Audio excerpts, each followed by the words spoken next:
spitting. Just start yelling stuff. Yeah. We'll get professional. It's really fun to be able to write a show with your best friend and then make it with all of your friends. And we're really, really fortunate. Especially when the show's about a bunch of friends. Yeah, Skeleton Crew is about friends. It's by friends for friends. Yeah. Starring friends. This is what it's gonna be like. This is as best as we can do. Power of friendship. This is gonna be a fun roundtable because I've known Ford since, everyone calls him Ford, no one calls you Chris, right? Do you want to be called Chris in the roundtable? No, that's weird. Just call me Ford. Ford. We've known each other for such a long time. I've known you since I was 18. I've known you since I was 18. I've known you since I was 18. Yep. And We just met like an hour ago? Yeah. What was your name? We all went to school together at NYU, and I'm just a fan of you.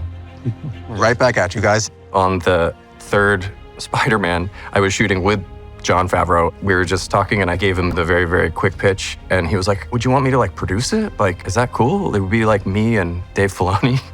And I was like, yes, Jon Favreau, that would be great. I remember when I was working on season 3 of Mandalorian and doing the previs, the third floor team who animates and creates all of the previs, they were working on the show, on Skeleton Crew.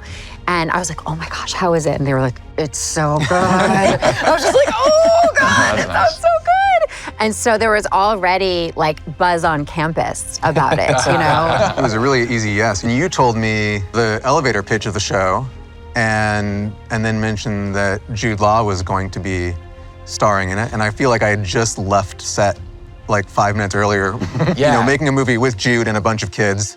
And I was like, oh, this is going to be exceedingly comfortable.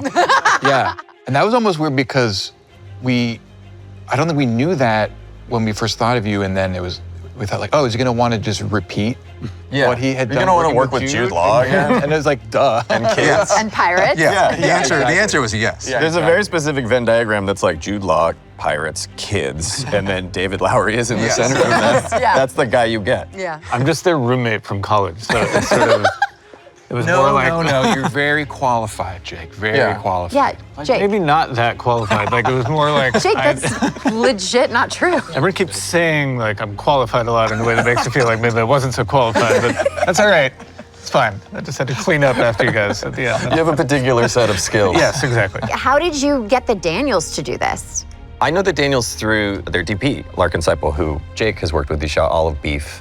And so we've all been friendly, and they're just like such amazing, creative guys. When we hired them, that was before Everything Everywhere came out. We knew they would be awesome. Just their whole aesthetic. It's just so original and amazing. We wanted them, and we wanted Lee Isaac Chung. Minari is like the most moving story of like a little boy going into a new world that he doesn't understand, and that's basically a version of what this show is. And Isaac, it was really cool because we got to work on season 3 of Mandalorian together, and so he was like one of the directors that had gotten the bug and was just like, yeah, I'll do another one. Yeah. He had already understood the process, and that plus his ability to work with kids was just like made him so perfect. You know, something that I noticed that was really kind of extraordinary is so often when you're doing anything as a director, you think about tone. Like that's a hugely important component, especially when you're a director who's coming in and directing an episode, you know, where there are creators and writers and showrunners who are also directing and all of that. And so you really need to kind of not create the tone yourself, you need to adopt the tone. And what was so cool is because you guys just come with a tone. Like that's just inherent.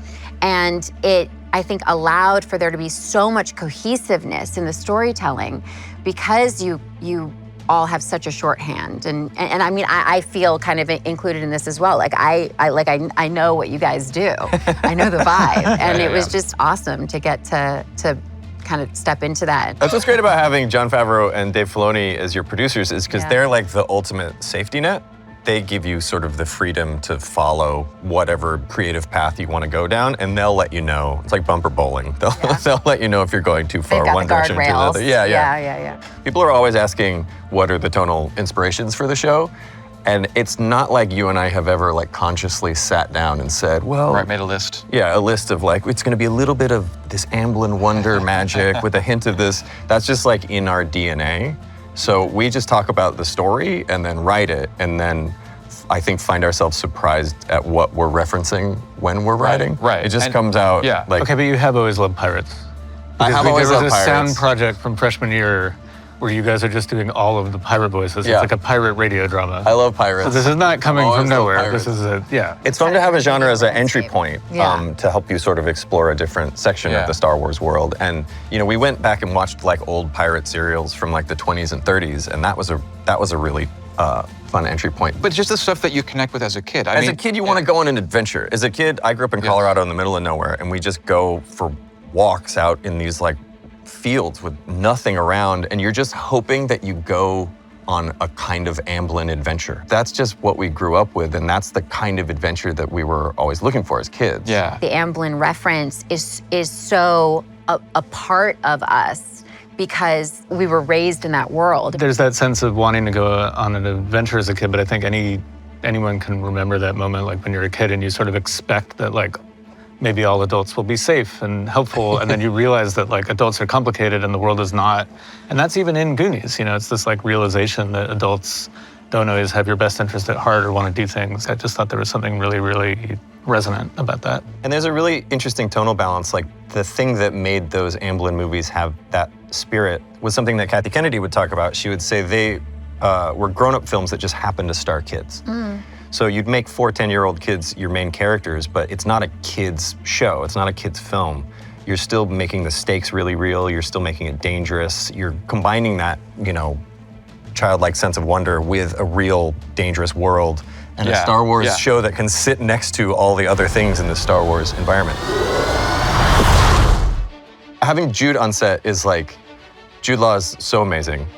And he was like sort of the co-director and like in so many ways, because he's there with the kids in almost every scene, keeping them focused, running lines with them, making sure they hit their marks. Like he was just like, in addition to being like an incredible actor and wonderful man, like he also just helped us so much with the kids. It's such a gift to have an actor like that who not only can just, give you that incredible performance, but also show the next generation of talent. And just as an example, I just remember seeing him like in the cockpit, and he's holding the yoke, and he's looking, he's seeing all this stuff, and it's just a blue screen.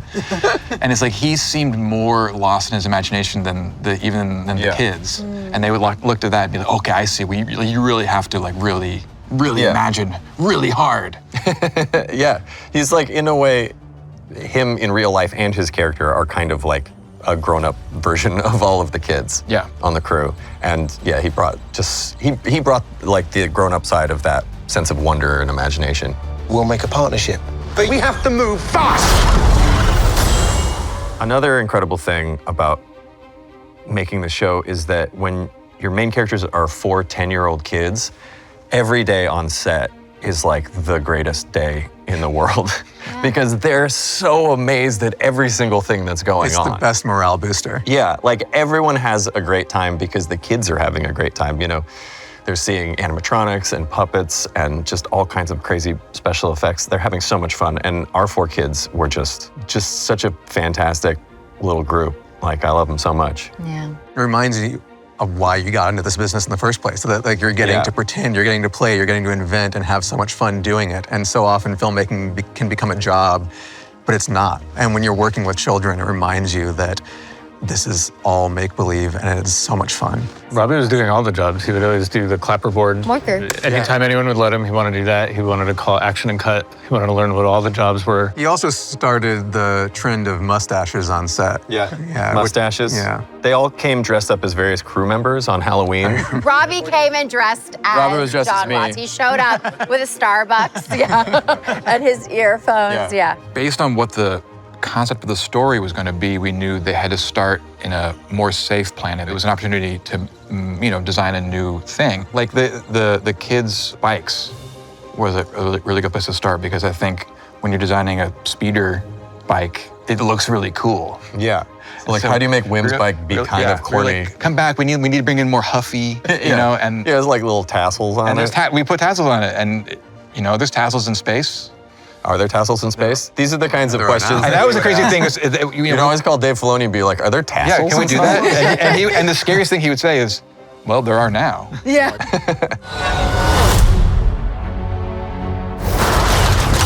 I'm excited for people to see Skeleton Crew because it's the same Star Wars universe that you know and you love. It's just a new perspective. The ability to see that world through the eyes of 4 10-year-old kids, I think, is a completely new way to enter this world that some of us know and love, some of us maybe haven't ever really experienced before. Yeah, we were just drawn to that idea of these kids stumbling into the larger galaxy and not understanding it all. That was just natural to us, but it turned out that it's a great way for people who don't know the universe to get introduced to it because they're along with the kids. Or if you know all about it, you know all the things the kids are getting wrong and messing up, which is funny and tense. Yeah, it's fun to be able to make something that works if you don't know anything about Star Wars and also works if you know everything about Star Wars. Yeah, and then those two people can finally be friends with each other. Great job.